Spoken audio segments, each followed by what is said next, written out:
Good morning प्यारे बच्चों. So today we will discuss about the chapter that is force and laws of motion, and we will discuss the in-text question and exercise question as you have completed this chapter, but basic idea and जो question है NCERT book में उनके बारे में हम discuss करेंगे. और एक एक क्वेश्चन जो जिस तरह NCERT बुक में अगर जो क्वेश्चन दिए गए हैं इन टेक्स्ट क्वेश्चन, मतलब जो पेज बीच में चैप्टर के बीच में जो क्वेश्चन है उनके बारे में एक एक करके मैं डिस्कस करूँगा आपसे. अगर आपको कहीं बाई चांस बाद में प्रॉब्लम लगती है तो तुम आप लोग मेरे से पूछ सकते हैं. तो सबसे पहला जो क्वेश्चन है, question number 1, which of the following has more inertia, a rubber ball and a stone of the same size, a bicycle and a train, and a 5 rupees coin and the 1 rupee coin. तो ये जो question है, this question is related to inertia, and inertia is the measure of the mass of the body. Means inertia is directly proportional to mass. ये आपने ध्यान रखना है. ये जो इनर्शिया है, inertia is the inability of a body to remains in the state of rest और state of motion until unless any external force applied on it. So ये इनएबिलिटी है बॉडी की किसी की, अगर वो स्टेट ऑफ रेस्ट में है तो रेस्ट में ही रहेगी, अगर मोशन में है तो मोशन में ही रहेगी. But this is directly proportional to the mass of the body. So in first case a rubber ball and a stone, तो स्टोन सेम साइज़ के, तो स्टोन का मास ज़्यादा होगा तो इनर्शिया भी इसका ज़्यादा होगा. उसके बाद ट्रेन एंड बाइसाइकिल है तो ट्रेन का मास ज़्यादा होगा तो उसका इनर्शिया भी ज़्यादा होगा. 5 rupee coin and 1 rupee coin, तो 5 रुपी कॉइन का मास ज़्यादा है तो उसका इनर्शिया भी ज़्यादा होगा. तो ये आपने ध्यान रखना है, inertia is directly proportional to the mass of the body. जो सेकेंड क्वेश्चन है, in the following example try to identify the number of times the velocity of the ball changes. Means we have to study or find out that when a football player kick a football to another player and then another player kick the football to the another one, then what will the change or number of time the velocity of the ball changes. So the question is, a football player kicks a football to another player of his team who kick the football toward the goal. The goalkeeper of the opposite team collect the football and kick it toward a player of his own team.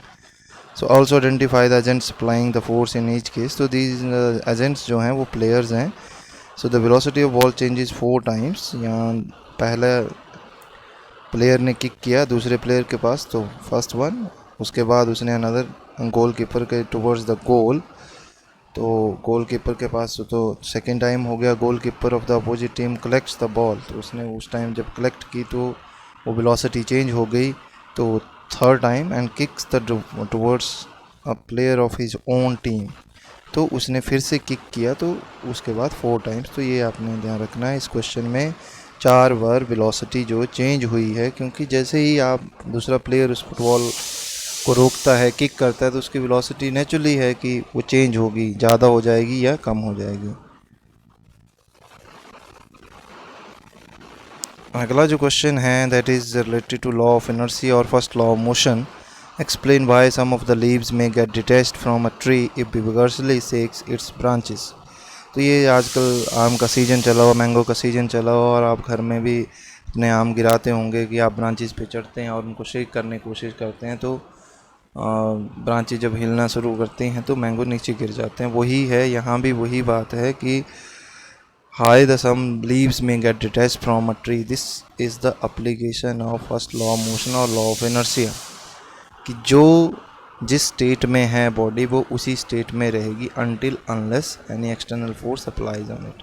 तो जब आप tree की branches को हिलाना शुरू करते हैं बहुत ज़ोर ज़ोर से, तो क्या होता है कि branches it moves to and fro, means they comes in a motion, but the leaves or the fruits remains at rest, and this is because of inertia of leaves tend to resist the to and fro motion. Due to this reason the leaves fall down and tree when shaken vigorously. ध्यान रखना है, this is due to law of inertia. तो इस तरह का कुछ भी जैसे होता है तो मतलब ब्रांचेस, जैसे आपने एक क्वेश्चन और पढ़ा होगा कि when we weight the branches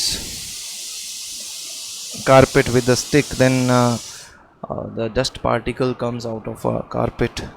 सो वहाँ भी आपका लॉ ऑफ इनर्शिया लगता है कि जो फाइबर हैं कारपेट के वो they comes in a motion when they beaten with the stick and the dust particle remains in the state of the rest and they fallen down. इस तरह question आपको law of inertia first law of motion से related है। अगला जो question है, why do fall in the forward direction and when a moving bus brakes to a stop and fall backward when it accelerate from a rest. तो ये बहुत बार experience किया होगा, अपने घरों में भी किया होगा। अगर आपके पास बाइक कोई भी व्हीकल है, अगर आप एकदम से उसको स्टार्ट करते हैं तो नेचुरली है जो आप पीछे की तरफ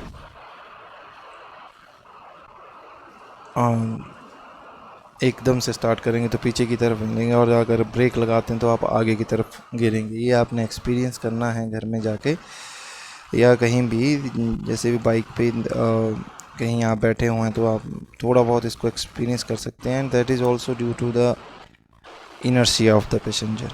एंड इसके बारे में आपने खुद एक्सप्लेनेशन करनी है, एक्सपीरियंस करके उसके बाद एक्सप्लेनेशन करनी है इसकी। और ये जो क्वेश्चन थे ये हैं एनसीईआरटी के पेज नंबर 118 पर।